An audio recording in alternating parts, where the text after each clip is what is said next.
Nous avons accent aigu autorisé à vaincre par la puissance de Jésus. Tous les miracles accomplis par Jésus-Christ, tels qu'ils sont décrits dans les Écritures, sont extraordinaires. Il a ressuscité des morts pour qu'ils vivent, il a guéri des malades et il a aussi nourri des milliers de personnes avec peu de pain et peu de poissons. Cependant, le Christ a également accompli d'autres miracles inimaginables qui ont même bouleversé l'esprit de ses disciples. Jésus a parlé au vent et aux tempêtes.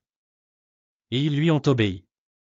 La Bible rapporte l'un des rares moments tels qu'ils sont écrits. Or il arriva, un certain jour, qu'il monta dans un bateau avec ses disciples. Et il leur dit, passons de l'autre côté du lac. Et ils se sont lancés.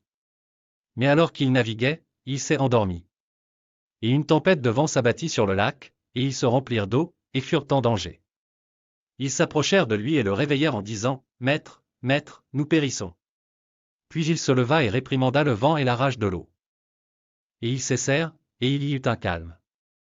Mais il leur dit, Où est votre foi? Ils avaient peur et s'émerveillaient en se disant les uns aux autres, Qui cela peut-il bien être? Car il commande même au vent et aux eaux, et ils lui obéissent. Luc 8, 22-25, Leçon, Jésus-Christ a le pouvoir imbattable de faire fuir les humains et les esprits. Il conserve un pouvoir surnaturel auquel personne ne peut résister. Non seulement les conditions humaines se soumettent à l'autorité de Jésus, mais le diable s'y incline aussi. En fait, l'Écriture sainte déclare, vous croyez qu'il y a un seul Dieu. Vous faites bien. Même les démons croient, et tremblent. Jacques 2h19. L'autorité consistait, au nom de Jésus-Christ, à mettre Satan en désarroi chaque fois qu'elle était utilisée. Cependant, non seulement Jésus-Christ possède un pouvoir remarquable et imbattable, mais ses disciples partagent également la même qualité. C'est-à-dire que les personnes qui croient en Jésus-Christ peuvent exercer l'autorité de son nom pour vivre une vie triomphante sur terre. Pourquoi?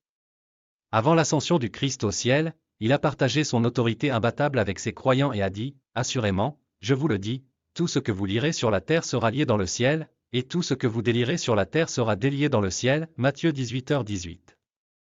Par conséquent, puisque le Christ a préparé la condition de victoire pour ses disciples afin qu'ils vivent la vie des vainqueurs, le chrétien devrait essayer d'utiliser cette opportunité.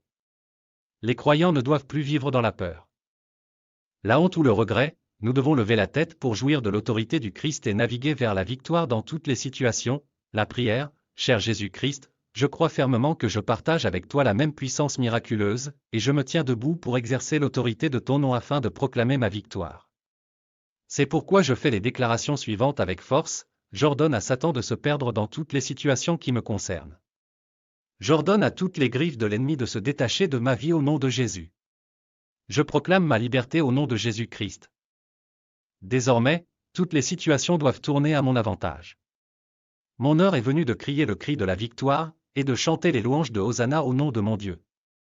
Merci Jésus-Christ de m'avoir valu une grande victoire grâce à l'autorité de ton nom. Amen.